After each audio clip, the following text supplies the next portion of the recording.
हे नाथ मुझने मति शुद्ध देजो, हइये सदा सेवक भाव रहजो। छो शब्दो मारा पण आप आवीने कहजो, राजी थई अक्षर भाव देजो, राजी थई अक्षर भाव देजो। श्री स्वामिनारायण भगवाननी जय। अक्षर पुरुषोत्तम महाराजनी जय। गुणातीतानंद स्वामी महाराजनी जय। प्रमुख स्वामी महाराजनी जय। प्रगट गुरु हरि महंत स्वामी महाराजनी जय। सुरत अक्षरधाम महोत्सवनी जय। दरेक दिव्य हरिभक्तोने भावथी जय स्वामी नारायण। આજના પ્રવચનનો મુખ્ય વિષય આમ તો અક્ષર બ્રહ્મની અમૃતવાણી। આ અક્ષર બ્રહ્મ ગુણાતીતાનંદ સ્વામીની એ સ્વામીની વાતોને આધારે આજે આપણે પ્રકરણ 1ની વાત નંબર 1નું નિરૂપણ કરવાના છીએ। આમ તો દુનિયાની અંદર એ બધુંય છે, પણ છતાં પણ માણસનું મન એ અશાંત રહે છે। એક મનમાં એક ખાલીપાનો અનુભવ થાય છે। આજે આપણી પાસે બધી પ્રકારની સગવડતા છે, સુખ સમૃદ્ધિ છે। એક ભૌતિકવાદની અંદર આપણે સૌ કોઈ જીવી રહ્યા છીએ। આજથી 50 વર્ષ પૂર્વેનું જે જીવન જોઈએ, જીવન ધોરણ જોઈએ, ત્યારે આપણને ખ્યાલ આવે કે જે રાજા મહારાજાઓ પાસે નહોતું એ આજે સામાન્ય વ્યક્તિ પાસે આજે એને પ્રાપ્ત થતું જોવા મળે છે। આજે વર્ષો પૂર્વે જે સ્વાભાવિક રીતે ચાલીને જવું પડતું હતું, પરંતુ આજે આપણે એ બસનો કે ટ્રેનનો કે પછી આપણી પર્સનલ બાઇક કે કારનો કે એરોપ્લેનનો પણ ઉપયોગ કરતા થયા છીએ। એટલે આપણી પાસે ઘણું બધું સુખ સમૃદ્ધિ છે, ઘણું બધું આપણી પાસે એવું જોવાનું છે, સાંભળવાનું છે, વાંચવાનું છે, બોલવાનું છે, પણ છતાં પણ એક અશાંતિનો અનુભવ થાય છે। આપણે જો મંદિરે જઈએ છીએ, પૂજા કરીએ છીએ, આપણે એકાદશી કરીએ છીએ, આપણે સત્સંગ કરીએ છીએ, આપણે કથા વાર્તા સાંભળીએ છીએ, અને છતાં પણ આપણા મનની અંદર એક ડરનો આપણે અનુભવ થાય છે, એક દુઃખ લાગે છે, અને વિપરીત પરિસ્થિતિની અંદર આપણે સ્થિર રહી શકતા નથી। એક ખરેખર તો એક લોભ નથી રાખવાનો, પણ છતાં પણ એ આપણે સંતોષી જીવન આપણે જીવી શકતા નથી, અને અંતે એ અશાંતિનો અનુભવ જ થાય છે। તો આજે આપણે એ ગુણાતીતાનંદ સ્વામીની વાતોનું નિરૂપણ કરવાના છીએ। પરંતુ આજના પ્રવચનની અંદર આપણે સ્વામીની વાતોનો મહિમા પણ સમજવાના છીએ, અને આજના જે પ્રવચનનો જે મુખ્ય મુદ્દો છે, જે અમૃત વાણી છે, એ પ્રથમ પ્રકરણનું પ્રથમ વાત જે છે એ મૂળ એ આપણને બતાવે છે અશાંતિના અનુભવનું। ખરેખર તો મૂળ શું છે કે ભગવાન અને સંતનો એ આપણે જે રીતે મહિમા સમજવાનો હોય એ રીતે આપણે મહિમા સમજ્યા નથી, અને એટલે જ તે એ આપણા જીવનની અંદર અશાંતિનો આપણે અનુભવ કરીએ છીએ। આજના પ્રવચનની અંદર પ્રથમ તો આપણે સ્વામીની વાતોનું એ મહત્વ જોશું, ત્યારબાદ પ્રકરણ 1ની પહેલી જ વાતનું આપણે નિરૂપણ કરવાના છીએ, અને મહિમા પણ શા માટે સમજવો જરૂરી છે, મહિમા કોનો કોનો સમજવાનો છે, અને આ મહિમા જો આપણે સમજીએ તો આપણને કેવા કેવા પ્રકારના લાભો થાય છે, એની આજે આપણે વિશિષ્ટ વાતો કરવાના છીએ। પ્રથમ તો આપણે એ સ્વામીની વાતોનો આપણે મહિમા સમજીએ, અને આ અક્ષર બ્રહ્મની અમૃત વાણી એ કેમ અગત્યની છે।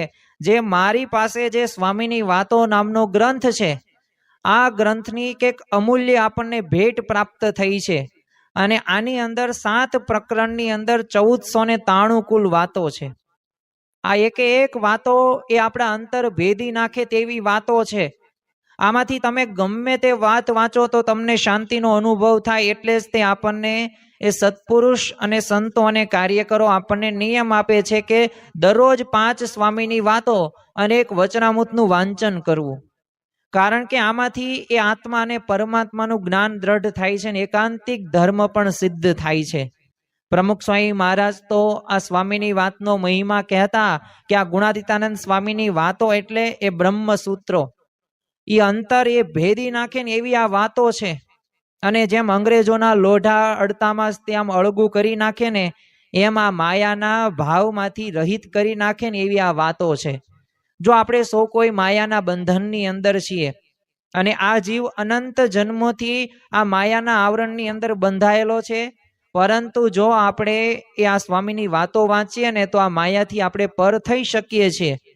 જે 5 અનાદિ તત્વો છે કે જીવ, ઈશ્વર, માયા, બ્રહ્મ અને પરબ્રહ્મ. આ જીવ એટલે કે 84 લાખ યોની, જેમનાથી અનાદિથી આપણે અટવાવીએ છીએ અને એ આપણને પરબ્રહ્મ સુધી પહોંચવા નથી દેતા. શ્રીજી મહારાજે તો વચનામૃતની અંદર એમને માયાની એક સરસ મજાની વ્યાખ્યા આપેલી છે અને સ્વાભાવિક રીતે એ વ્યાખ્યા જ્યારે આપણે સમજીએ ને ત્યારે આપણને ખ્યાલ આવે કે ભગવાન ભજતા જે કોઈ આડું આવે એને માયા કહેવાય. સ્વાભાવિક રીતે જ્યારે આપણે નિત્ય પૂજા સવારે કરતા હોય અને જો આપણને ભાખરી કે નાસ્તો કે થેપલા કે બિસ્કિટ કે ઢોકળા કે ઈડલી યાદ આવતી હોય ને તો સમજી લેવાનું કે રસાસ્વાદ જે વધુ પડતો રહ્યો ને એક પ્રકારની માયા જ છે. આપણે મંદિરે જતા હોઈએ ને ભગવાનની મૂર્તિ આપણે દર્શન કરતા હોઈએ અને શરૂઆતમાં 15-20 સેકન્ડ તો એકાગ્ર ચિત્તે આપણે ભગવાનની મૂર્તિના દર્શન કરીશું, પરંતુ ત્યારબાદ આપણને લૌકિક વિચારો આવે તો સમજી લેવાનું કે એ માયા પ્રવેશી.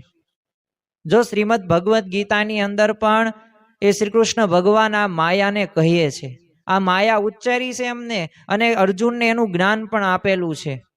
એ આત્મા પરમાત્માનું કે ભક્તિ કે કર્મયોગ એ બધું તો કહ્યું જ છે, પણ સાથે સાથે આ માયા પણ એક ત્રિગુણાત્મક કહ્યું છે.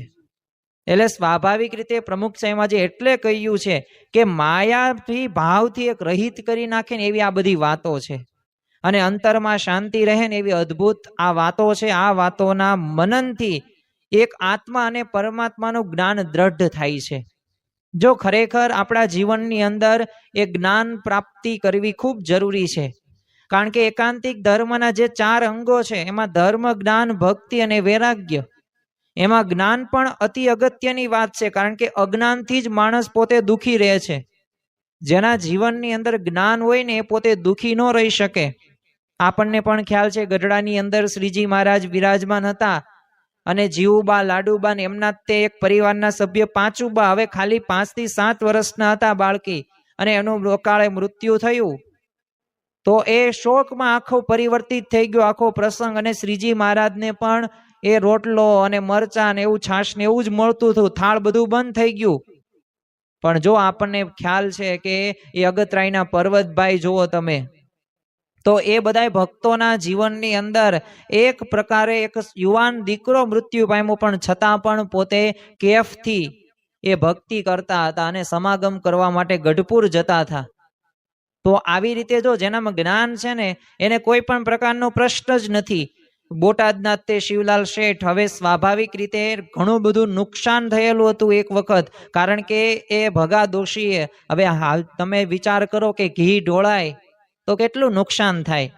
હવે 9 લાખના આસામી હતા, કઈ હવે એમની માટે કઈ નુકસાન નહોતું, પણ છતાં ભગા દોશી પોતે 2 બાકડા થઈ જાય છે, પરંતુ શિવલાલ શેઠ પોતે 2 બાકડા નથી થઈ જતા. કારણ શું હતું?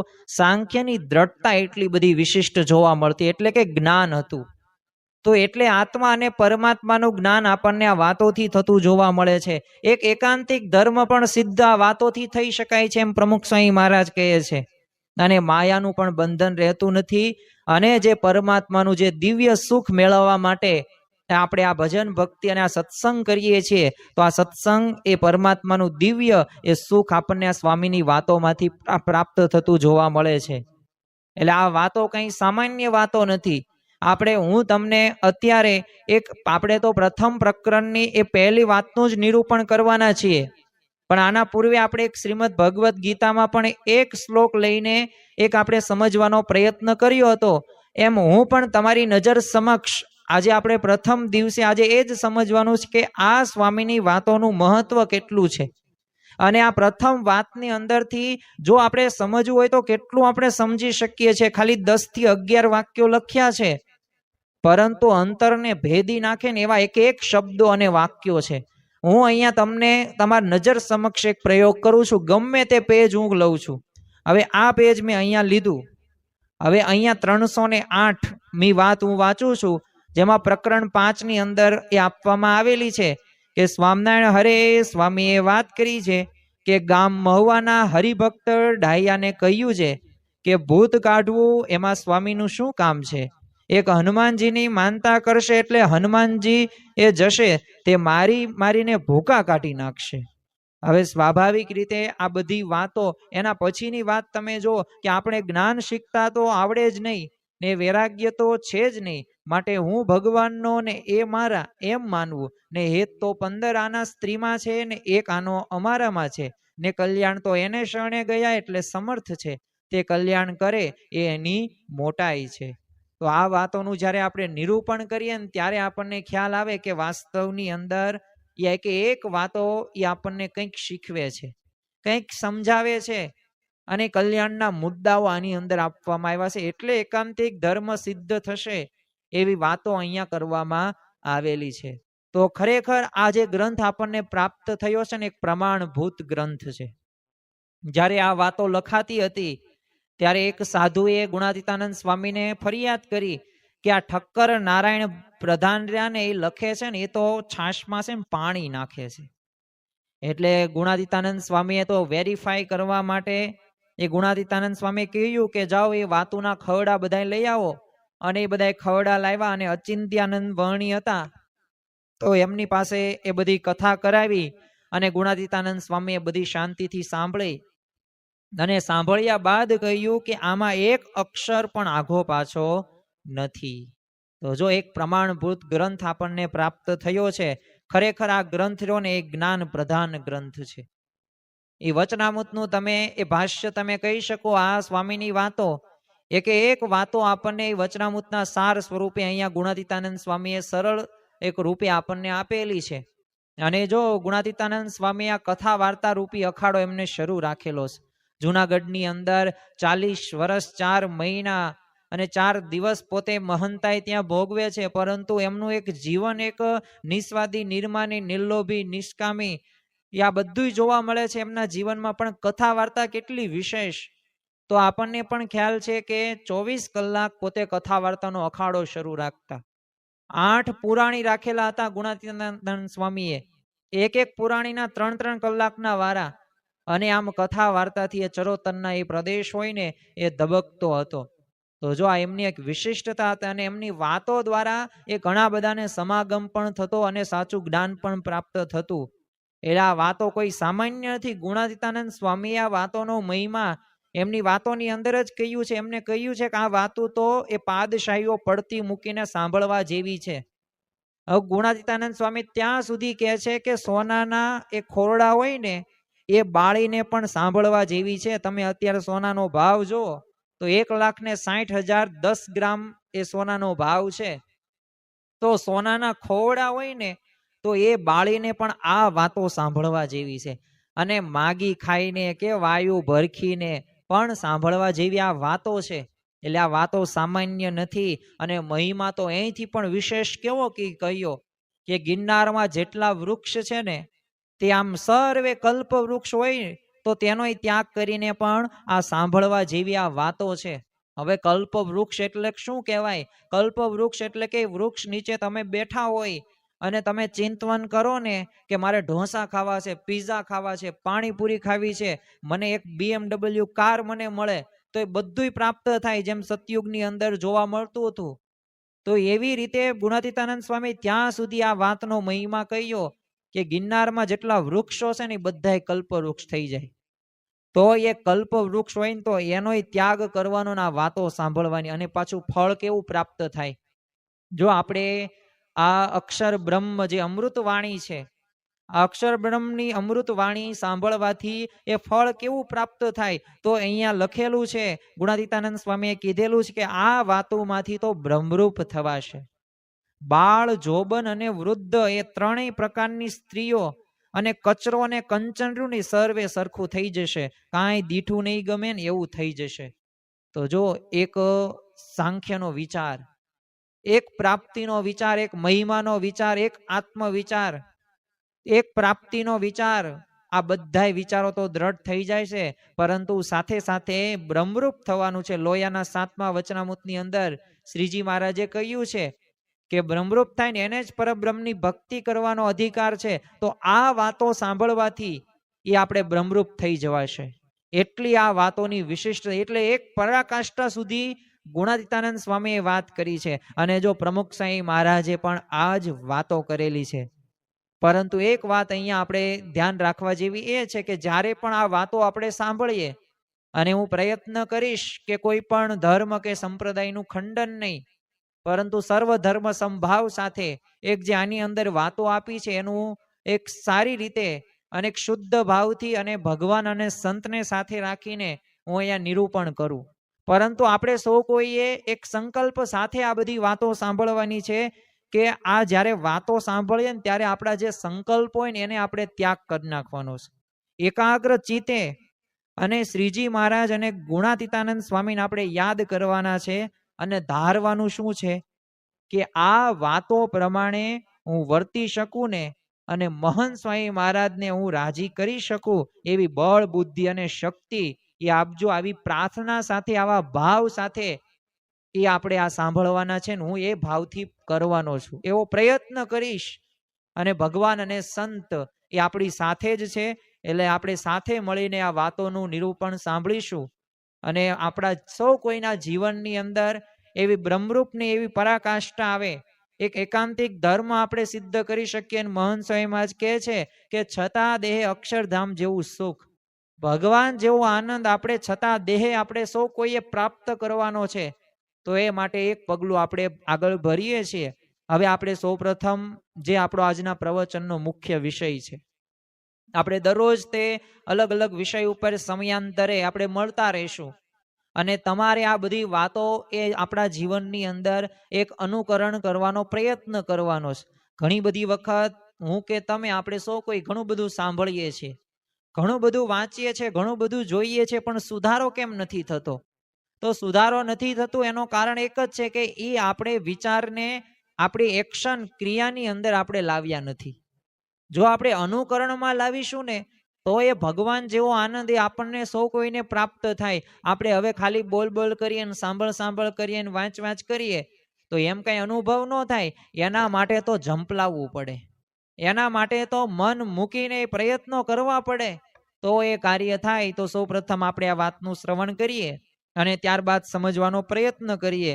ગુણાતીતાનંદ સ્વામીએ પ્રકરણ 1માં પહેલી વાતમાં પોતે કહે છે, સૌ પ્રથમ આપણે એકાગ્ર ચિત્તે સર્વે સંકલ્પનો ત્યાગ કરીને ભગવાન અને ગુણાતીતાનંદ સ્વામીને યાદ કરીને એ આપણે શ્રવણ કરીએ. સ્વામિનારાયણ હરે અનાદિ મૂળ અક્ષર મૂર્તિ શ્રી ગુણાતીતાનંદ સ્વામીએ વાત કરી છે કે ભગવાનને સાધુના મહિમાની વાતો નિરંતર કરવી ને સાંભળવી ને મહારાજ તો પોતાનું અક્ષરધામ ને પાર્ષદ ને પોતાનું સમગ્ર ઐશ્વર્ય તે લઈને અહીંયા પધાર્યા છે.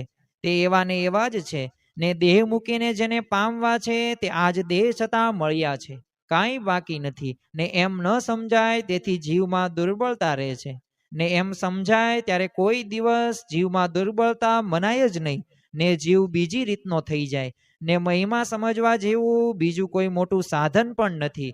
ને મહિમા વિના બીજા ગમે તેટલા સાધન કરે તો પણ જીવ બળને પામે નહીં. ને એવો જે મહિમા સમજવાનું કારણ તો એવા ભગવદીનો પ્રસંગ છે, પણ તે વિના એવો મહિમા સમજાતો નથી.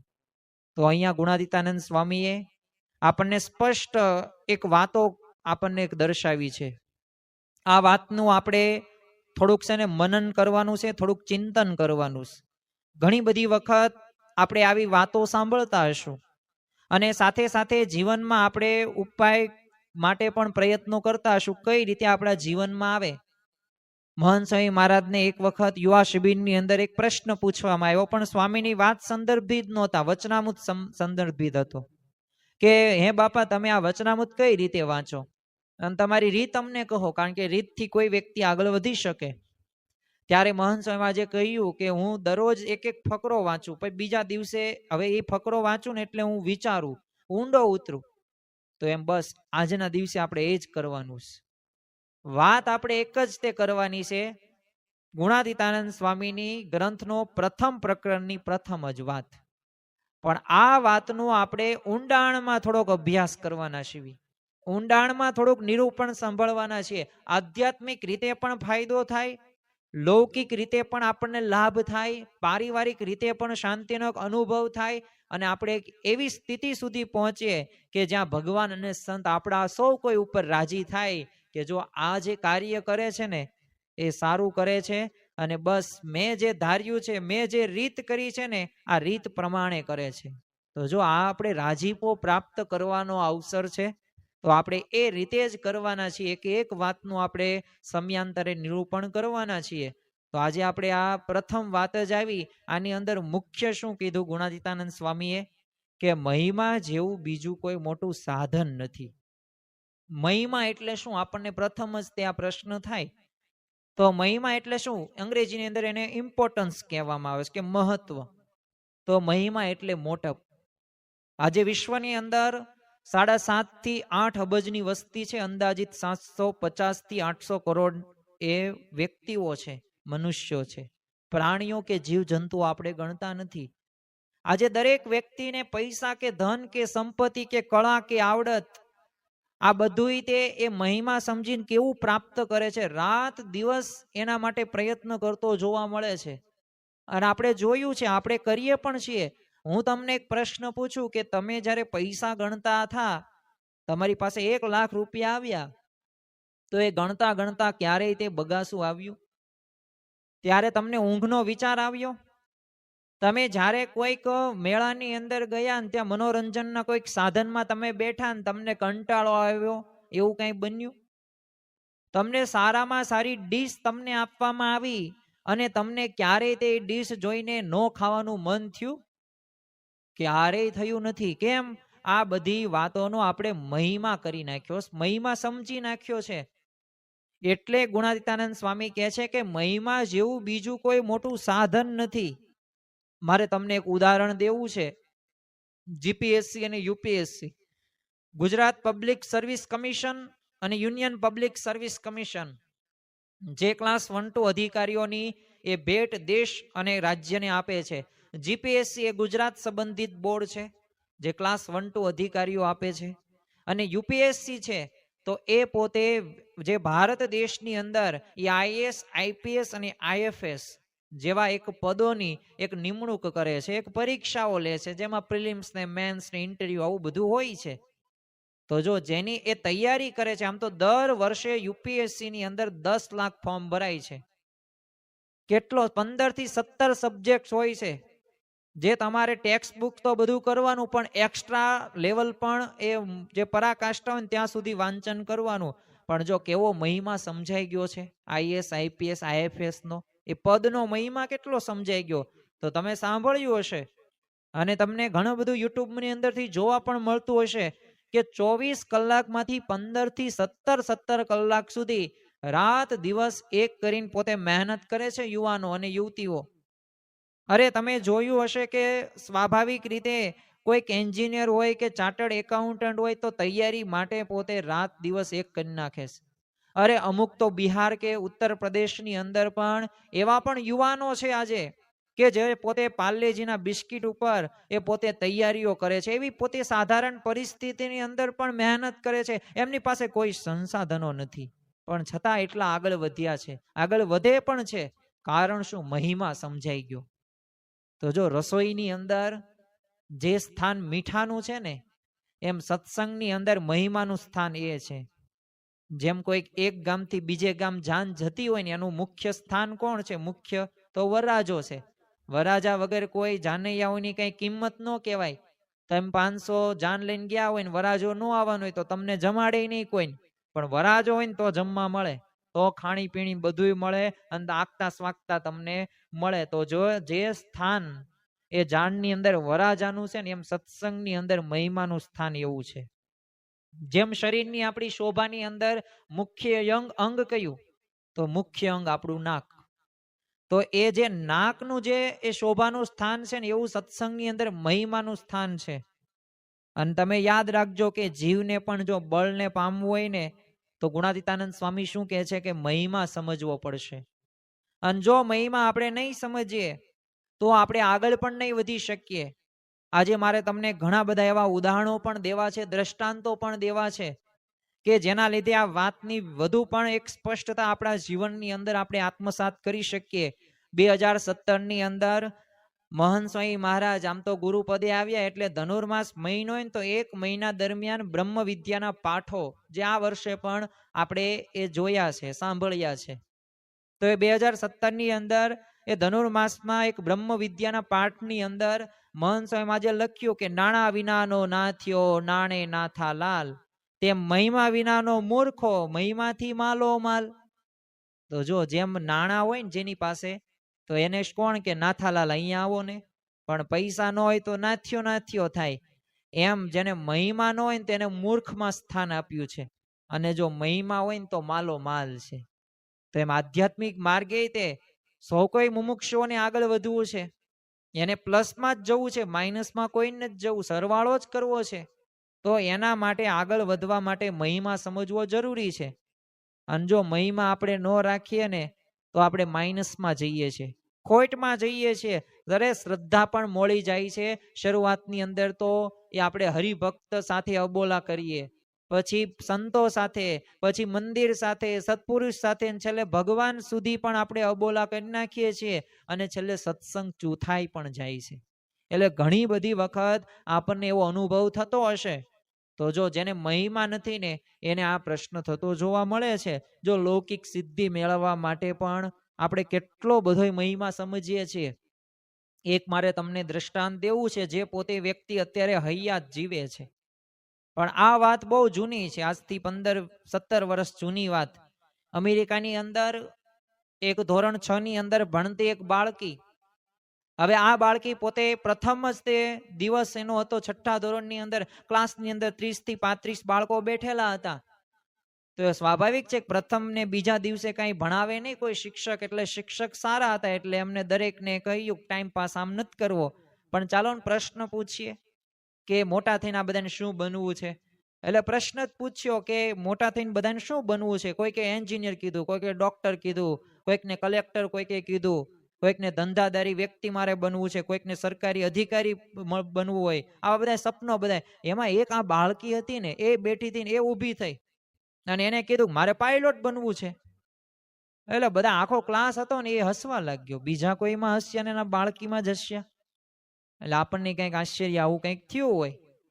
તો પછી એ છે ને શિક્ષક બહુ સમજદાર હતા, એની પાસે જાય છે. હવે કારણ શું હતું હસવા પાછળનું, કે આ બાળકીને હાથ જ નહોતા અને એને પાયલોટ બનવું હતું. હવે પાયલોટ બનવા માટે હાથની જરૂર હોવી પડે ને, પગથી થોડું ચાલે કોઈ પ્લેન, ન ચાલે. પણ આ શિક્ષક એટલા સમજદાર હતા ને, તો શિક્ષકનું સ્થાન આપણા જીવનની અંદર ઘણું અગત્યનું મહત્વનું છે. કારણ કે શિક્ષકને ગુરુની ઉપમા આપવામાં આવેલી છે. શિક્ષક આપણને સાચો રસ્તો દેખાડે છે, સાચી સમજણ આપે છે.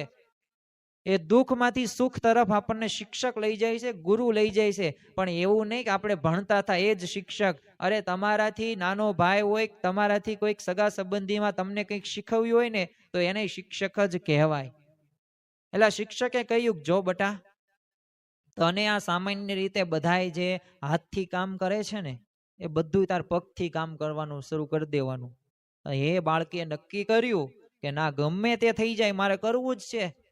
અને પોતે 5-7 વર્ષ એવી મહેનત કરી. તમને આશ્ચર્ય થશે, અમેરિકાની આ છોકરી પોતે એની ઉંમર 21-22 વર્ષની થઈ, પોતે સ્વાભાવિક રીતે શરૂઆતની અંદર પોતે કપડાં જાતે ધોવે, કપડાં જાતે પહેરે, અરે ગાડી જે 4 વ્હીલ હોય એ શીખી, બધી જાતે જ કામ કરવાનું, પગથી કરવાનું. અને ધીમે ધીમે પ્રેક્ટિસ શરૂ કરી અને પોતે અમેરિકાની પ્રથમ એક કહી શકાય કે હાથ વગર એ પોતે પ્લેન એને ચલાવ્યું અને એને લાયસન્સ પણ મળ્યું. અને આ છોકરી બીજી કોઈ નહીં પણ એ છોકરીનું નામ છે એ જેસિકા કોક્સ. તો જો એક લૌકિક રીતે પણ એક આવી સિદ્ધિ મેળવવા માટે એ પોતે પ્રયત્નો આપણે કરતા હોઈએ, કેટલું અઘરું કામ કહેવાય. પણ છતાં પણ આંધળો એરિક પોતે માઉન્ટ એવરેસ્ટ સર કરી ગયો, અને આપણે અહીંયા 2 ધાબા ઉપર ચડાવ્યા હોય ને તોય આપણને ચક્કર આવે, બહુ ઉપર ન જવાય. નિશાણી ઉપર ચડવાનું કે તોય આપણે ચડી શકતા નથી. પણ જો એક લૌકિક રીતે એટલે આટલા બધા આગળ વધી શકે છે. તમે જો સચિન તેંડુલકરને મહિમા ક્રિકેટનું સમજાઈ ગયો, તો બોલર બનવું જ, પણ ઊંચાઈ હાઈટ નહોતી એટલી બધી. તો એના ગુરુએ કીધું કે તું બેટ્સમેનમાં ચાલીશ, તો મહેનત કરી તો દરરોજના કેટલા બોલ ફેસ કરતો. અને એટલું જ નહીં, પોતે ગોડ ઓફ ક્રિકેટ તરીકે કઈ ઓળખાણ હતો, મહિમા એને ક્રિકેટનો હતો ને ત્યારે. એમ અત્યારે તે કોઈકને ચાર્ટર્ડ એકાઉન્ટન્ટ બનવું હોય, કોઈકને ડોક્ટર બનવું હોય, રાતોની રાતો એક કરી નાખે છે. અને જો પોતે બન્યા પાર જ કરે છે. તો જો લૌકિક રીતે આપણે સિદ્ધિ મેળવવા માટે ઘણો બધો મહિમા આપણે રાખીને કેટલું કામ કરીએ છીએ, પણ હવે પ્રશ્ન આપણને ત્યાં થાય કે આધ્યાત્મિક માર્ગની અંદર આપણે આવો મહિમા હોય છે? ભગવાન અને સંતને રાજી કરવામાં આવું તાન હોય છે?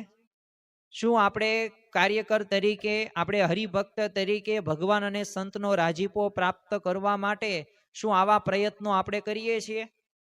તો કંઈક એ હૃદયના ખૂણે જવાબ આવશે. અમુક વાર ના, બધાયની વાત નથી થતી, પરંતુ અંતરદ્રષ્ટિ કરવાનો વિષય છે. જો આપણને એવો ભાવ આવતો હોય તો આપણે સાચા રસ્તે છીએ, પરંતુ જો આપણને એવો ભાવ આવતો ન હોય તો સમજવાનું કે આ ગુણાતીતાનંદ સ્વામીની પહેલા પ્રકરણની પહેલી વાત છે એને હજી આપણે યથાર્થ રીતે સમજ્યા નથી. આજે આપણે થોડાક મુદ્દાનો પણ વાતો કરવાના છીએ, આ વાતને સંબંધિત જ તે. પ્રથમ જ તે આ વાતનું આપણે એક થોડુંક જોઈએ તો ભગવાન દેહ મૂક્યા પછી નહીં, આજે જ મળ્યા છે, આવું ગુણાતીતાનંદ સ્વામી આ વાતની અંદર કહે છે. હવે આપણે બધા કેવું માનીએ છીએ કે ભગવાન તો છે ને મૃત્યુ પછી આપણને મળશે, પરંતુ ગુણાતીતાનંદ સ્વામી આપણને પ્રથમ વાતની અંદર જ કહી દે છે કે મહારાજ પોતાનું અક્ષરધામ, પાર્ષદ અને સમગ્ર ઐશ્વર્ય સાથે આજ અહીંયા પધાર્યા છે. તો જો આ એમની એક કરુણા કહેવાય. એટલે જેવા ભગવાન અક્ષરધામમાં છે ને એવા જ ભગવાન અત્યારે આપણને પ્રગટ ભગવાનની એ પ્રાપ્તિ થઈ છે. જો આપણે આ પ્રાપ્તિને પ્રતીતિની અંદર પરિવર્તિત કરવાની છે, એટલે ગુણાતીતાનંદ સ્વામી અહીંયા આપણને કહે છે. અને ખરેખર જો ભગવાન અક્ષરધામમાં જે છે ને એવા ને એવા આજે આપણને મળ્યા છે, આ વાત સાચી છે. પણ પ્રશ્ન ક્યાં થાય છે? તો એક દ્રષ્ટાંત દ્વારા હું તમને સમજાવવાનો પ્રયત્ન કરું કે કોઈ કરોડપતિ પિતા હોય ને, તો આમ તો પોતાના પુત્ર પાસે જ રહેતો હોય, પણ જો પુત્રને એની કઈ ખબર ન હોય કે મારા પિતા કરોડપતિ છે અને આટલા બધા સમૃદ્ધ છે, તો આ જે પુત્ર હોય ને એનો, એ પોતે ગરીબની જેમ જ રહેશે. કારણ કે એને ખબર નથી, એને મહિમા નથી કે મારા પિતા રહ્યા ને એ પોતે કરોડપતિ છે ને આટલા બધા સમૃદ્ધ છે.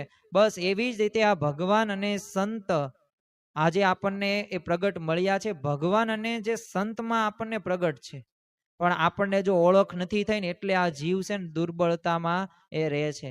જો આ જીવને વૃદ્ધિ, દુર્બળમાંથી સબળ બનાવવા માટે પણ આ શબ્દો, આ કથા વાર્તા રહીને અગત્યની વાત છે. કારણ કે કથા વાર્તાથી એ જીવ બળને પામે છે અને એને નિયમ ધર્મ પાલન કરવાનું, એને સ્વભાવો ટાળવાનું બળ એ કથા વાર્તાથી પ્રાપ્ત થાય છે. અને જો જ્યારે એ સંતના સમાગમ કરે ને અને જ્યારે ભગવાનનો એ મહિમા એને સમજાય જાય ને, ત્યારે અખંડ શાંતિ શાંતિ શાંતિ અને આનંદમાં જ તે પોતે રહે છે.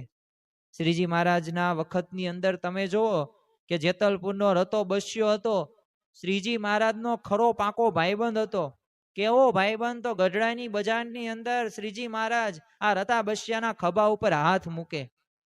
એટલું જ નહીં, આ રતો બસ્યો પણ મહારાજના ખભા ઉપર હાથ મૂકીને આમ પાકા ભાઈબંધ ન હોય એ રીતે જાય. અરે શ્રીજી મહારાજ જમતા હોય ને તો શ્રીજી મહારાજ પાસે બેસે આ રતો બસ્યો, શ્રીજી મહારાજ એને થાળ દે. શ્રીજી મહારાજ જે ઢોલિયા ઉપર બિરાજમાન હોય ને તો એની નજીક આ રતો બસ્યો બેસી જાય અને દર વખતે શ્રીજી મહારાજ એને કહે કે તું માગ માગ, તારે જે જોઈએ ને એ હું તને આપું.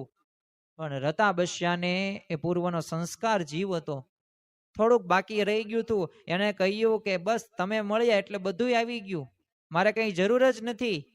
તો જો આવો એને મહિમા થઈ ગયો હતો. તમે જો કે ગઢપુરના દાદા ખાચર, હવે આ ગઢપુર જોતા શ્રીજી સાંભળે, પણ આ દાદા ખાચરના જીવનની અંદર એ શ્રીજી મહારાજનો મહિમા કેવો, ક્યારેય મનુષ્ય ભાવ એમને દેખાણો નથી. શ્રીજી મહારાજે જે આજ્ઞા કરીને એ શિર સાંઠે આજ્ઞાનું પાલન આ દાદા ખાચરે કરેલું છે. એટલે મહારાજ એ 25 થી 27 વર્ષ એ ગઢપુરની અંદર આ દાદા ખાચરના દરબારમાં રહે છે. અને એક પણ સ્વભાવ એ દાદા ખાચર એવો નહોતો રાખ્યો કે જે શ્રીજી મહારાજને ન ગમતો હોય. તો જો આ એમને મહિમા સમજાઈ ગયો. તો આવા ઘણા બધા ઉદાહરણો છે. તમે જો અગતરાયના પર્વતભાઈ તમે જો સમાગમ કરવા માટે ગઢપુર જાય, 7 દિવસ કોઈએ જમવાનું પૂછ્યું નહીં તો એ અભાવ નથી આવતો. તો એ પાછા મહારાજને શું કહે છે, મહારાજ તમારે ઉપાધિ નહીં, કારણ કે શ્રીજી મહારાજે ત્યારે કન્ફર્મ કરવા, એ તો બધું જાણતા જ હતા. પણ બ્રહ્મચારીને બોલાવ્યા, લાડુબા જીવુબાન બોલાવ્યા અને કહ્યું કે તમે થાળ આમને જમાડો છો કે નથી જમાડતા? તો બ્રહ્મચારીએ કીધું કે ઓલા પણ જમતા હશે, તો ઓલા કે અહીંયા મહારાજનો પ્રસાદ જમતા હશે. તો બહાર એ ગઢપુરમાં એક સ્વાભાવિક રીતે એક ચણા હોય, ડાળિયા હોય, એ પોતે ખરીદે, એ પોતે ખાય અને પાણી પી લે અને સમાગમ કરે. અને કહ્યું કેમ તમે કીધું નહીં અમને, જાણ કેમ ન કરી? ત્યારે કહ્યું તમારો મૂર્તિનું સ્વાદ જ એટલો આવે છે કે અમને આ કંઈ ખાવાની જરૂર જ નથી. જો મહિમા સમજાઈ ગયો, કોઈ પણ પ્રકારની અપેક્ષા નહીં. આ તો આપણે કેવું થાય છે, આપણે મંદિરે જતા હોઈએ, સત્સંગ કરતા હોય, સેવા કરતા હોય ને ત્યાંય આપણે માન આડું આવે છે. જો મહિમા નથી ને, આપણે શા માટે મંદિરે જઈએ છીએ, શા માટે કથા વાર્તામાં આપણે સાંભળવા માટે જઈએ છીએ, સંત સમાગમ કરીએ છીએ, આનો આપણે ધ્યેય પાક્કો જે નક્કી નથી થયો. ત્યારે જ એ પાસના લીધે હોય કે વ્યવસ્થાના લીધે હોય કે જો બધાયમાં સ્વભાવો રહેવાના છે. બ્રહ્મરૂપ થવા માટે બધાય આપણે દવાખાના અંદર એડમિટ થયા છીએ. કોઈક વહેલા બ્રહ્મરૂપ થાય, કોઈક મોડા બ્રહ્મરૂપ થાય, એટલે બધાયમાં સ્વભાવો તો હોવાના જ તે. એવું નહીં કે કાર્યકરોમાં કે હરિભક્તો કે સ્વયંસેવકોમાં ન હોય, દરેકમાં, પણ બધાયને આપણે મુક્તો સમજવાના છે. એટલે મહંત સ્વામી મહારાજ કહે છે બધાય મુક્તો છે. અરે ઘરમાં પણ બધાય મુક્તો છે. એક અક્ષરધામની દિવાલો આપણે ઊભી કરવાની છે સંપની. આ એમનામ આપણને આવા વિચારો નથી દેતા, કારણ કે આપણા જીવનની અંદર આવું ઘણું બધી પરિસ્થિતિ સર્જાય છે, પણ જો ત્યાં મહિમાની ખામી છે. એટલે મહિમા જેવું બીજું કોઈ મોટું સાધન નથી. પચ્છમ ગામના હતા જાદવજી વિપ્ર નામના ભક્ત. હવે બહુ તે એમની સ્થિતિ કંગાળ. શ્રીજી મહારાજે સામે જ કીધું તમે માગો, અમે તમારા ઉપર રાજી થઈએ, તમારા સ્થિતિ સુધારી નાખીએ. ત્યારે આ જાદવજી વિપ્રએ શું કહ્યું કે મહારાજ મારે કઈ જરૂર જ નથી, તમે મળ્યા એટલે બધું આવી ગયું. પોતે આવી સ્થિતિની અંદર પણ પોતે સુખી રહી શક્યા. શિવલાલ શેઠ તમે જુઓ, એમની પણ સમજણ આ જ હતી. એમને ગમે ત્યાં ટોક્યા છે ને ગુણાતીતાનંદ સ્વામી, આત્માનંદ સ્વામીએ, પોતે ક્યારેય રીસાયણા નથી, સત્સંગમાં વયા નથી ગયા. બસ એ સાધુ સંતો છે, આપણા સારા માટે જ કરે છે. તો જો આ ભાવનાથી પોતે જોડાતા, જો મહિમા સમજાઈ ગયો, આનંદ, સુખ અને શાંતિ એમના જીવનની અંદર એ વ્યાપ્ત થઈ ગઈ. એટલે આ ગુણાતીતાનંદ સ્વામીની વાત આપણને સમજવા જેવી છે. જો ભગવાનનો મહિમા આપણે સમજવાનો છે, કારણ કે ભગવાનનો મહિમા સમજશું તો સત્સંગની સેવા છે ને ઉત્સાહથી થશે. બાકી કેવું થશે, કામ કરશું એવું લાગશે, હું આ કામ કરવા ગયો તો, કામ નહીં સેવા કરવા ગયો. કોની સેવા કરીએ છે ને એ અગત્યની વાત છે. અને આપણને ઘણી બધી વખત થાક ને કંટાળો લાગે છે, પરંતુ જો એક વખત ભગવાનનો મહિમા સમજાઈ ગયો તો થાક કંટાળો પણ એ આપણે ઓછો અનુભવીએ છીએ. અને જો ગુણાતીત ગુરુ પરંપરા સામે આપણે દ્રષ્ટિ કરીએ ને ત્યારે આપણને ખ્યાલ આવે. ભગતજી મહારાજ તમે જો, શાસ્ત્રીજી મહારાજ, યોગીજી મહારાજ, પ્રમુખ સ્વામી મહારાજ, વર્તમાન કાળે મહંત સ્વામી મહારાજ, કેટલી એવો પોતે વિચરણ કરે છે. અરે વિશ્વ વંદનીય પ્રમુખ સ્વામી મહારાજ, બીજાના ભલામાં આપણું ભલું, આ વાક્ય બોલવું સારું લાગે, પણ 96 વર્ષ સુધી પોતે એ રીતે જીવ્યા છે. પ્રમુખ સ્વામી મહારાજના એ પ્રસંગો જ્યારે સાંભળીએ ને, એમની લીટી પોતે લાંબી કરવા પ્રયત્ન, પણ જો બીજાની લીટી ઘૂસીને નહીં, બીજા આગળ વધે ને, બીજાના ઉત્કર્ષમાં આપણો ઉત્કર્ષ, બીજાની પ્રગતિમાં આપણી પ્રગતિ, આવા વિચારો સાથે પ્રમુખ સ્વામી મહારાજ, શાસ્ત્રીજી મહારાજ, ભગતજી મહારાજ એ પોતે એ જીવન જીવ્યા છે ને વર્ત્યા છે પોતે. પણ એ તમે જો પ્રમુખ સ્વામી મહારાજના એ 7.5 લાખ પત્રો હોય, એ 2-2.5 લાખો ઘરો પધરામણી હોય, વ્યક્તિગત મુલાકાતો હોય, હજારો કરતા વધુ સંતોની ભેટો હોય, 1400 કરતા મંદિરોની ભેટો હોય, 160 કરતા વધુ સામાજિક પ્રવૃત્તિઓ, પાછું સફળ અને સારું સફળ સંચાલન હોય. તો જો આ ખરેખર આ જ્યારે આંકડાઓ જોઈએ ને ત્યારે એમને ખબર પડે કે એ એમનો કેટલો ભગવાન અને ગુરુનો સંતનો મહિમા એવો સમજ્યા હશે. એ યોગીજી મહારાજનો મહિમા કેટલો સમજ્યા હશે, એ શાસ્ત્રીજી મહારાજનો મહિમા કેટલો સમજ્યા હશે. તો બસ એવી જ રીતે આપણે પણ એ મહિમા સમજીને જો કાર્ય કરીશું ને તો કાર્ય નહીં, સેવા થઈ જશે. એ આપણું દરેક કાર્ય રહ્યું ને એ દરેક આપણી સેવા રહીને ભક્તિ બની જશે, અને ભગવાનના ચરણોની અંદર એ આપણે સમર્પિત થઈ શકાશે. એટલે આપણે એ ભાવથી આગળ વધવાનું છે. બીજો આપણને એક પ્રશ્ન થાય આ વાતની અંદર જ તે કે મહિમા આપણે કેવી રીતે સમજવાનો છે. તો મહંત સ્વામી મહારાજને આપણે આ પ્રશ્નનો જવાબ પૂછીએ તો મહંત સ્વામી મહારાજે સત્સંગ દીક્ષા ગ્રંથ લખ્યો, એમાં 315 શ્લોક લખ્યા. તો એમાં 147માં શ્લોકની અંદર કહ્યું છે, કર્તાય સર્વ હર્તાય સર્વોપરી નિયામક પ્રત્યક્ષમિહ લબ્ધો મેં સ્વામી નારાયણ હરિ. આનો શબ્દ જે ભાવાર્થ એ થાય કે સ્વામિનારાયણ ભગવાન છે ને એ સર્વ કરતા હરતા છે, સર્વોપરી છે, નિયામક છે, અને તેઓ મને અહીંયા પ્રત્યક્ષ મળ્યા છે. તો જો આ મહિમા આપણે સમજવાનો છે, સર્વ કરતા હરતા ભગવાન, અને ખરેખર ભગવાન સર્વ કરતા હરતા છે. આપણા જીવનમાં સુખ આવે કે દુઃખ આવે, જો સંસાર છે ને ઊંટના પેસણા જેવો, શાસ્ત્રીજી મહારાજ ઘણી વખત કહેતા, ઊંટ ઉપર બેસો ને તો હાલક ડોલક થાય જ તે. એટલે ખરેખર આ સંસારની અંદર એક વાસ્તવિકતા છે. તમે પત્નીને ગમે તેટલી રાજી રાખવાનો પ્રયત્ન કરો, પણ એક એવું કામ હશે કે એક એવો વિચાર હશે જે નહીં ગમતો હોય, તો ત્યાં તમે દુઃખી થઈ જશો. એટલે આપણે સંસારની એક કૌટુંબિક જવાબદારી તો આપણે નિભાવવાની જ છે, પણ સાથે સાથે એક વાત આપણે ધ્યાનમાં રાખવી, જો આ સગા સંબંધીઓ પણ તમે ગમે તેટલા સાચવશો, ગમે એટલો તમે એની હારે સારું હશે, પણ એ તો કેવું છે કે જ્યાં સુધી આ બધું કેવું સંસ્કાર એ બધા સંબંધીઓ મળ્યા છે, અને બસ પોતપોતાના સ્વાર્થ હોય ત્યાં આધારિત પોતે મળે છે અને છૂટા થાય છે. તમે 100 કામ કર્યા હોય, 5 કામ નહીં કરતા, તો એ જ વ્યક્તિ, એ જ સંબંધી જેમે તમે જેના 95 કામ કર્યા છે નહીં બોલાવે તમને જ તે, અરે વ્યવહાર કાઢી નાખશે, એક કામના લીધે વ્યવહાર કાઢી નાખશે, એક વાક્યના લીધે વ્યવહાર કાઢી નાખશે. તો જો આવું ઘણી બધી વખત આપણે સમાજની અંદર, કુટુંબની અંદર જોઈએ છીએ. એટલે આ બધું સ્વાર્થે કરીને આખી દુનિયા ભરેલી છે, પણ જો આપણે ભગવાન અને સંત સાથે એ સાચા સગા સંબંધી છે, એને આપણે મન કર્મ વચને જોડાવાનું છે, એમને આપણે સમર્પણ એવું કરવાનું છે, અને એવો મહાત્મા જ્ઞાન યુક્ત નિશ્ચય રાખવાનો છે કે જેથી ભગવાન અને સંતને અર્થે શું ન થાય.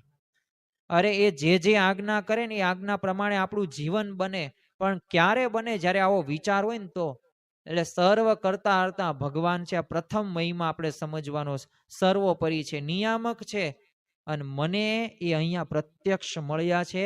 કહેતા કે વર્તમાન કાળે મહંત સ્વામી મહારાજમાં એ શ્રીજી મહારાજ પોતે રહ્યા છે. અને ગુણાતીતાનંદ સ્વામીએ કહ્યું કે આ તમારા દેહ તો 25, 30, 35 વર્ષે પડી જશે, પણ હું તો ચિરંજીવી છું, અને સત્પુરુષ પૃથ્વી ઉપરથી કદી જતાય નથી. તો આવા આપણા ગુણાતીત ગુરુ પરંપરાના એ વચનો છે. એટલે આ વચનો આપણે સાર્થક કરવાના છે, આપણા જીવનની અંદર આપણે આત્મસાત કરવાના છે. બીજો આપણે એક મુદ્દો આ પ્રવચનમાં આગળ વધારીએ તો દુર્બળતાનું મૂળ કારણ કયું છે? તો દુર્બળતાનું મૂળ કારણ છે મહિમાની અણસમજ. અહીંયા ગુણાતીતાનંદ સ્વામી એમ નામ નથી લખ્યું મહિમા જેવું બીજું કોઈ મોટું સાધન નથી. તપ કરો, વ્રત કરો, જપ કરો, બધુંય બરોબર છે, ભક્તિ જ આપણી થઈ, પણ મહિમા સાથે કર્યું હોય ને તો જેમ સોનામાં સુગંધ ભળે ને એ થઈ જાય. જો દરેકને આગળ વધવું છે, સારી રીતે સેવા કરીને રાજી કરવા છે, પણ જીવ દુર્બળ થઈ જાય છે. ઘણી બધી વખત આપણે અનુભવ કર્યો હશે, ઘણી બધી આપણે સેવા કરીએ, કથા વાર્તા સાંભળીએ છીએ, આ સત્સંગ સાથે જોડાયેલા છીએ, આ સત્પુરુષ સાથે જોડાયેલા છીએ, પણ છતાં પણ એ જીવનમાં આમ ખાલીપણું કેમ લાગે છે? એ મનની અંદર એક શાંતિનો જે અનુભવ થવો પડે, જે સત્પુરુષ જે શાંતિ અનુભવે છે આપણે કેમ અનુભવી શકતા નથી? તો જો મહિમા નથી સમજતા ને એટલે જીવમાં એ દુર્બળતા રહે છે. ઘણી વાર તમે જો વિપરીત પરિસ્થિતિની અંદર એ આપણે દુઃખી થતા હોઈએ છીએ. ક્યારેક પારિવારિક પ્રશ્નોની અંદર આપણે મૂંઝાઈ જતા હોઈએ છીએ. અરે ક્યારેક આપણામાં એ કામ, ક્રોધ, લોભ, મોહ, મત્સ, માયા, તૃષ્ણા, અહંકાર એવા સ્વભાવો પણ આવી જાય છે. સત્સંગ કરવા છતાં પણ ક્રોધ આપણામાં આવી જાય છે. આ સત્પુરુષના વચનો સાંભળવા છતાં પણ એ રસાંદ્રિયો, એ વધુ પડતો સ્વાદ આપણામાં આવી જાય છે, કામ પણ વધુ પ્રગટે છે. તો આ બધાયનું કારણ શું છે? આ બધા દુર્બળતાના જો એક પ્રકારના લક્ષણો છે. પણ જો ખરેખર ભગવાન અને સંત એ મારી સાથે જ છે, અને પ્રત્યક્ષ સંતમાં ભગવાન રહેલા છે, જો આપણે અનુભવ એવો કરીએ ને તો આ જીવ રહ્યો ને એ બળને પામે છે. અને એક વખત જીવ બળને પામે ને એટલે એ પોતે એ ધારે ને તે કરી શકે. જેમ શ્રીજી મહારાજે વચનામૃતની અંદર કહ્યું કે જે ગરડા મધ્યનું 34 કે સ્વાભાવિક રીતે મનુષ્ય દેહે કરી ન થાય તેવું શું છે કે જે નિત્ય અભ્યાસ રાખીને કરે ને તે થાય.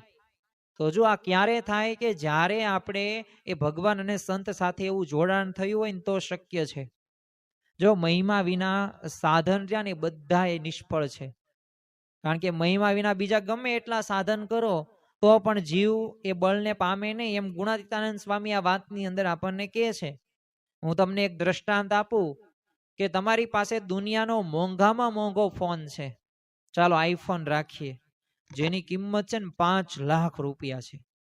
ભલે 2.5-3-4 લાખનો આવતો હોય પણ આપણે 5 લાખ ગણીએ, પણ એની અંદર નેટવર્ક જ ન હોય તો એ ફોનની કઈ કિંમત નહીં. બસ એવી જ રીતે આપણે વ્રત કરીએ, જપ કરીએ, દાન કરીએ, પૂજા કરીએ, સેવા કરીએ, બધુંય સાચું, પણ જો મહિમાનું નેટવર્ક નહીં હોય ને તો આત્મબળ પણ આવતું નથી અને ભગવાનનું પણ સાચું બળ આવતું નથી. એટલે મહિમા વિના તમે ગમે એટલા કામ કરશો ને બસ કર્યા ન કર્યા જેવા બરાબર થયા. મહિમા ઉમેરો, રાજીપાનો વિચાર ઉમેરો.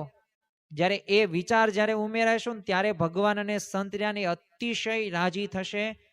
અને એ જો ભગવાન તો ભક્ત વત્સલ છે, દયાળુ છે, અને એ આપણી મદદ કરશે જ તે, પણ મહિમા રાખો. ભગવાનનો જો મહિમા સમજાય ને તો યાદ રાખવું, ભક્તોનો પણ મહિમા સમજાય છે. તમે લોકની અંદર જુઓ, કોઈક રમતમાં આગળ હોય, સ્પોર્ટ્સમાં, માનો કે સચિન તેંડુલકર હોય, પછી તમે વિરાટ કોહલી તમે જો, MS ધોની જો, કોઈક અભિનેતા હોય, અમિતાભ બચ્ચન હોય, અક્ષય કુમાર હોય, તમે રાજનેતા જો, નરેન્દ્ર મોદી હોય, અમિત શાહ હોય કે રાહુલ ગાંધી હોય, તો આ બધાએ એ વાપરેલી કોઈક વસ્તુ હોય ને તો સ્વાભાવિક રીતે ચાલો આપણે એક રાખીએ કે સચિન તેંડુલકરે એક બેટ વાપરેલું છે, આવી બેટની હરાજી કરવાની. અક્ષય કુમારે એક ફોન વાપરેલો છે, એ ફોનની હરાજી કરવાની. અમિત શાહે પોતે એક કોટી બ્લેઝર પહેરેલું હતું, એ પોતે હરાજીમાં આપણે મૂકવાની. ચાલો મને તમે જવાબ દો કે એ જે કિંમત છે એ કિંમત કરતા કેટલી વધુ કિંમતે વેચાશે? 10 ગણી, 20 ગણી વેચાશે ને? તો બજારમાં બેટ તો એ જ મળે છે, ફોન તો એ જ મળે છે જે કિંમત નો હોય, તો એ 10 ગણી કિંમત કેમ વધી ગઈ? કારણ કે સંબંધ થયો મોટી વ્યક્તિનો. એમાં ભગવાન અને સંતના સત્સંગની અંદર એ જે સંબંધ થયો ને એ કોઈ પણ એક સામાન્ય નથી. યોગી બાપા કહેતા ને કે આ સત્સંગના દાદરા ચડવા મંદિરના, એ તે ઘણા બધા પુણ્ય હોય ને તો પ્રાપ્તિ, તો તે દાદરા ચડી શકે. એમ જે મંદિરે આવે છે, જે સત્સંગી છે, ગુણભાવી હરિભક્ત છે ને, એ બધાનો આપણે મહિમા એવી રીતે સમજવાનો છે. અને જો મહિમા સમજશું ને તો જ આપણે ખ્યાલ આવશે. આપણને પ્રશ્ન થાય ને મહિમા કોનો કોનો સમજવો, તો જો આ સત્સંગ સાથે જોડાયેલા કે ગુણભાવી હોય બીજા બધાનો આપણે મહિમા સમજવાનો છે. જેટલું આપણે સારું સમજવાનો પ્રયત્ન કરીશું ને એટલા ભગવાન અને સંતનો રાજીપો આપણે પ્રાપ્ત કરી શકીશું. શ્રીજી મહારાજે એક વખત છે ને પર્વતભાઈને, અગતરાયના પર્વતભાઈને કહ્યું કે તમે આમ દાદા ખાચરના ગોલા થશો, એટલે નોકર થશો. અગતરાયના પર્વતભાઈ પાસે ઘણી બધી સંપત્તિ હતી અને ઘણું બધું નામ પણ એવું ઊંચું હતું. પર્વતભાઈએ તો થોડોક પણ વિચાર કર્યા વગર હા પાડી, અને પાછું સામે મહારાજને શું કીધું, મહારાજ બૈરા છોકરાના તો અમે ગોલા છીએ જ તે. તો આ તો દાદા ખાચર તો એ ભગવાનના તમારા ભક્ત કહેવાય, એટલે એમના ગોલા થવા અમને શું વાંધો આવે. અને પોતે આ પર્વતભાઈ પોતે જો નોકર થયા. જો આ એક પ્રકારની એક આવો પાવર ક્યાંથી આવ્યો, આવો વિચાર ક્યાંથી આવ્યો? તો એ જો મહિમા સમજ્યા હતા. કોનો? ભગવાનના ભક્તોનો પણ મહિમા એ પર્વતભાઈ સમજતા હતા. તો આ એમનો એક મહિમાનું અંગ જો વિશેષ હતું, તો આપણે પણ મહિમાનું વિશેષ અંગ રાખવું. શ્રીજી મહારાજે અખંડ સુખી રહેવાના 6 વિચારો આપ્યા છે. એમાં તમને ખ્યાલ છે કે એક વિચાર કયો છે? એક વિચાર છે મહિમાનો વિચાર. એ મહિમાનો વિચાર જેટલો કરીશું ને એટલા આપણે અખંડ સુખી વધુ રહી શકીશું. કમઢિયાળાના કાયાભાઈ નામના ભક્ત, હવે એ ગઢડાના કૂતરાને તે દંડવટ પોતે કરતા. કારણ શું હતું? શ્રીજી મહારાજનો સંબંધ એને કૂતરાને હતો, તો કૂતરાને પણ પોતે એ દંડવટ કરતા. ભગતજી મહારાજ તમે જો, એ એમને આમ જાણી જોઈને એમના ઉપર દ્વેષીઓ દ્વારા એ કોથળા હોય એ ફેંકવામાં આવે. એવા કહેવાય ને કે આપણે સત્સંગ બહાર કરી નાખેલા, હડકૂતરી તરીકે ઘણા બધા અપમાનો એ ભગતજી મહારાજે સહન કરેલા. પણ બધાને પોતે બ્રહ્મની મૂર્તિ જાણતા. પાછો મહિમા કેવો કે આ બધાય તે છે ને એમાં ગુણાતીતાનંદ સ્વામી એ મારી પરીક્ષા લે છે. તો જો આવો મહિમા આપણે સમજવાનો છે. વરતાલમાં શ્રીજી મહારાજ છે ને એકવાર મંદિરના પગથિયામાં બેસીને પોતે કથા વાર્તા કરતા. એટલે સેવકો ઝડપથી એ લઈને આસન લઈને આવ્યા અને શ્રીજી મહારાજને કહ્યું કે લ્યો આસન, આની ઉપર બેસો, નીચે ન બેસો. ત્યારે શ્રીજી મહારાજે શું કીધું કે આ દેહને છે ને હજારો હરિભક્તોની એ ચરણ રજનો સ્પર્શ થતો હોય ને એવો લાભ મૂકીને શા માટે હું આસન ઉપર એ બેસું? તો જો આ એક ભક્તોનો પણ મહિમા એ શ્રીજી મહારાજ રાખતા. અને શ્રીજી મહારાજ આપણને કાયમ ખ્યાલ છે કે જેમાં માળા છે ને શ્રીજી મહારાજ પણ માળા પાસે રાખતા હતા ને પોતે એ ફેરવતા. તો આપણને પ્રશ્ન શું થાય કે ચાલો ભક્તો તો માળા રાખે એ બરોબર છે, પણ આ ભગવાન માળા, તો એવા ભગવાન પણ ભક્તોની માળા ફેરવે છે. તો આવા આપણને ભગવાન અને સંતની પ્રાપ્તિ થઈ છે. તો જો શ્રીજી મહારાજ આવા ભક્તોનો મહિમા સમજતા હોય તો આપણે તો એમના શિષ્યો છીએ. તો આપણે ત્યાં આવો મહિમા સમજવો પડે. યોગીજી મહારાજ તમે જો રાત્રે જાગીને યુવકોને દંડવટ કરતા, પોડીચેરીની અંદર તો એવી કેવી ઘટના એમને કરેલી. તો એ ટ્રેનમાં જે સામાન પડેલો હતો ને, તો એ સામાનની પ્રદક્ષિણા યોગી બાપા કરતા. યુવકો પોતે સુઈ જાય તો રાત્રે કપડા ધોવા મળે, એવી તો નાનામાં નાની પોતે સેવા કરે, પાછું મહિમા સાથે. કોઈ દેખાડો નહીં. જો આપણી ગુણાતીત ગુરુ પરંપરાના જીવનની અંદર આ સ્પષ્ટ ખ્યાલ આવે કે પોતે કોઈકને બતાવવા માટે નહીં, પણ પોતાના અંતરની અંદર એ પોતે જે વર્તન રહ્યું ને અંદર આપોઆપ અંતરના ભાવો બહાર આપણને દેખાઈ આવે. એ આપણને વર્તમાન કાળે મહંત સ્વામી મહારાજ તે એ રોબિન્સવિલનું અક્ષરધામ હતું, તો એ જે યુવકો જે પાર્ષદો બન્યા હતા, એટલે કે જે સદગુરુઓ બધા સંતો બન્યા હતા એ જે સફેદમાં, તો હવે પગે હવે સ્વાભાવિક રીતે મહંત સ્વામી એમને પગે લાગે છે. ઓલા તો ના જ પાડે છે. પણ જો આવો મહિમા, બાળકોનો મહિમા, સદગુરુ સંતોનો મહિમા, તો જો આ સત્પુરુષની રીત છે નિર્માનીપણે એક દાસ ભાવે વર્તે છે. ચરણ રજ એ મહંત સ્વામીમાં જ માથે લે છે. એ મહિમા, અરે દરરોજ સવારે મૂર્તિ જે આપણે પૂજા દર્શન કરીએ છીએ ગુરુહરિ દર્શનની અંદર, એ જે હાથ રાખે છે તો કેટલી મિનિટ, વડોદરાની અંદર તો 17 મિનિટ સુધી સતત આપણે ખાલી પ્રતિજ્ઞા પત્ર હોય ને જ્યારે 26મી 15મી જાન્યુઆરી, ત્યારે હાથે ત્યાં આપણે સરખી રીતના રાખી શકતા નથી, આમ થઈ જાય. પણ જો આ સત્પુરુષ આવો મહિમા સમજે છે, તો જો આ સત્પુરુષ એ ગુણાતીત ગુરુ પરંપરા અને ભગવાનના એ જ્યારે આવા જીવન પ્રસંગો સાંભળીએ ને ત્યારે આપણને અહોભાવ થાય કે ઓહો આટલો બધો મહિમા સમજે, તો આપણે મહિમા સમજવો જોઈએ ને. શ્રીજી મહારાજે વચનામૃત એ કાર્યાણીના 9માં કીધું છે કે જેના હૈયામાં ભગવાનની ભક્તિ હોય ને ભગવાનનો મહિમા જાણતો હોય તેને ભગવાનના ભક્તનો અવગુણ આવે નહીં અને ભગવાનના ભક્તો ઉપર રીસની આંટી બંધાય નહીં. તો જો આપણને ભગવાનના ભક્તનો જો મહિમા હોય ને તો એની ખરી નિશાની શું? કોઈનો અવગુણ ન આવે, દરેકનો ગુણ જ આવે. ભલે એ પોતે નિયમ ધર્મની અંદર દ્રઢતા ન હોય બહુ એની, તો આપણે એ નથી જોવાનું, એ તો ભગવાન અને સંત જોશે. જો પ્રમુખ સ્વામી મહારાજ ઘણી વખત એક દ્રષ્ટાંત આપતા કે આપણે અત્યારે બધા છે ને હોસ્પિટલની અંદર એડમિટ હોય, આપણે માંદા પડી ગયા હોય, તો આપણે કઈ રીતે સાજા થઈએ ને એ જોઈએ. બાકી તો હોસ્પિટલમાં 100 એવા બેડ હોય જ તે જ્યાં પોતે માંદા બધા બેઠા હોય દર્દીઓ, પણ એની સામું જોઈએ છે ત્યાં આપણે બધે ખબર અંતર પૂછવા જઈએ ભાઈ તમને ક્યારે સારું થશે, આવું આપણે કરીએ છીએ, નથી કરતા, ખબર છે. એમનું નથી જોવાનું, મારે સાજું થવાનું. બસ આ જ વિચાર સાથે, એવો મહિમાનો વિચાર સાથે બીજા જે કરે તે મારે શું કરવાનું.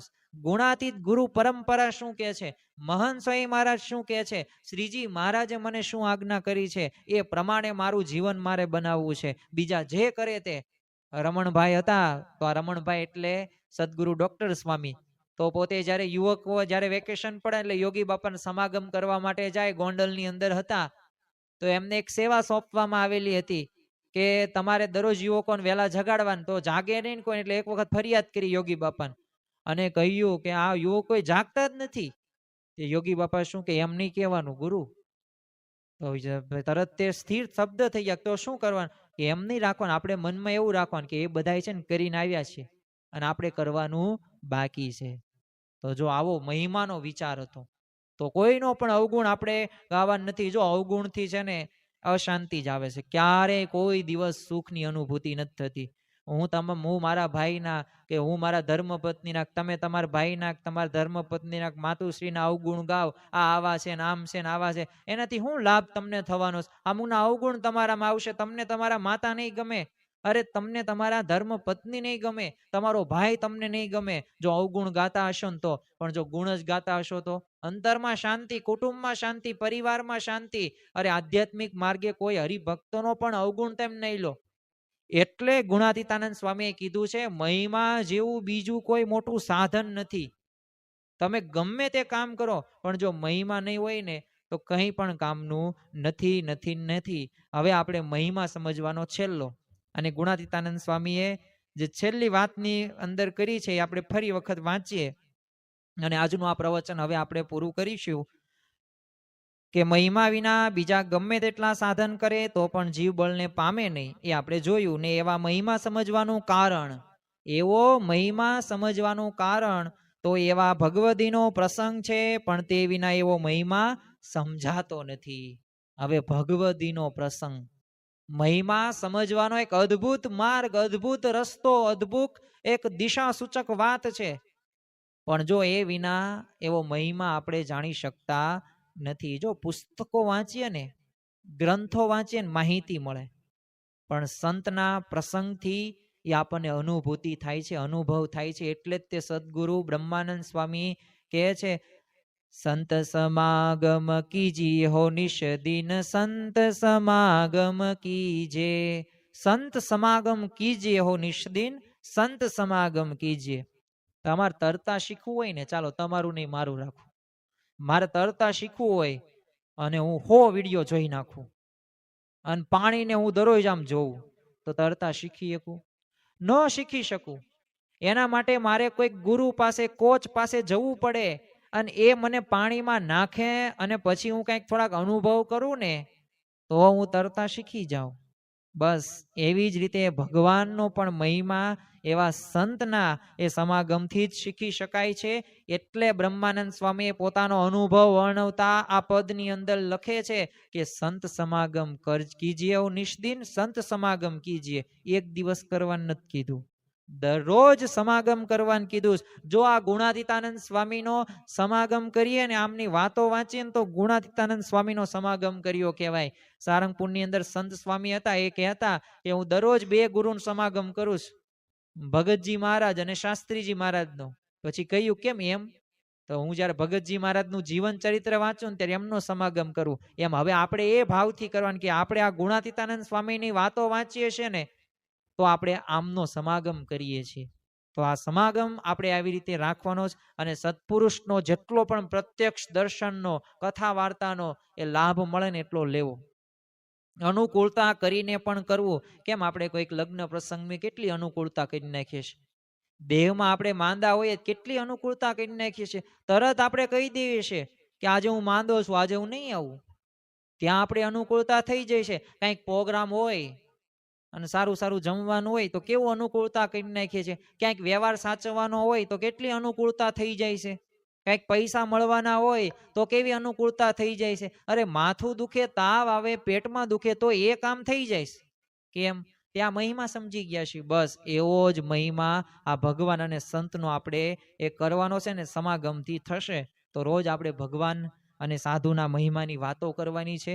આ પ્રથમ વાત આપણને કીધું. અને બીજું સાંભળવાની છે, મનનમાં ઉતારવાની છે.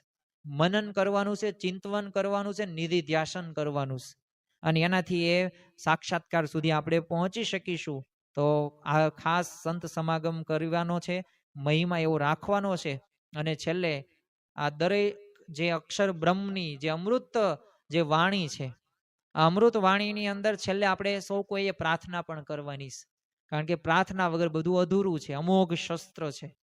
જ્યારે કંઈ કામમાં આવતું નથી ને, જ્યારે આપણું આત્મબળ કામમાં ન આવે, બુદ્ધિ બળ કામમાં ન આવે, શરીર બળ પણ કામમાં ન આવે ને, ત્યારે ભગવાનનું બળ રહ્યું ને એ કામમાં આવે છે. તો આપણે છેલ્લે આ અક્ષર બ્રહ્મ અમૃત વાણીના છેલ્લે આપણે સૌ કોઈએ આંખું બંધ અને હાથ જોડેલા સાથે આપણે પ્રાર્થના પણ કરવાની છે. અને ભાવ સાથે પ્રાર્થના કરવાની છે કે જે અમે ગુણાતીતાનંદ સ્વામીની વાત આજે અમે પ્રથમ પ્રકરણની એ પહેલી વાત જે સમજ્યા ને, તો એ સમજી શકીએ અને અમારા જીવનની અંદર અમે ચરિતાર્થ કરી શકીએ ને એવી બળ બુદ્ધિની શક્તિ આપજો. સાથે સાથે ભગવાન અને સંતના મહિમાની વાતો અમે નિરંતર કરી શકીએ, કારણ કે આ પ્રથમ વાતની અંદર એ ખરેખર તો ભગવાન અને સંતની વાતો નિરંતર કરવાની, સાંભળવાની કરેલી છે. તો અમને એવો વિચાર દ્રઢ કરાવજો અને આ વાતથી અમારું જીવન પરિવર્તન થાય ને એવી કૃપા પણ કરજો. તો આજના દિવસે આપણે મહારાજ સ્વામીના ચરણોમાં પ્રાર્થના કરીએ અને આ પ્રાર્થનાની પરિપૂર્તિ માટે એ આપણે 2 મિનિટ ધૂનની અંદર પણ જોડાઈએ, જેથી આપણને ભગવાન અને સંત એ વિશેષ એ બળ બુદ્ધિ અને શક્તિ આપે. સ્વામી નારાયણ નારાયણ નારાયણ, સ્વામી નારાયણ નારાયણ નારાયણ, સ્વામી નારાયણ સ્વામી નારાયણ, સ્વામી નારાયણ સ્વામી નારાયણ, સ્વામી નારાયણ નારાયણ નારાયણ, સ્વામી નારાયણ નારાયણ નારાયણ. શ્રી સ્વામિનારાયણ ભગવાનની જય.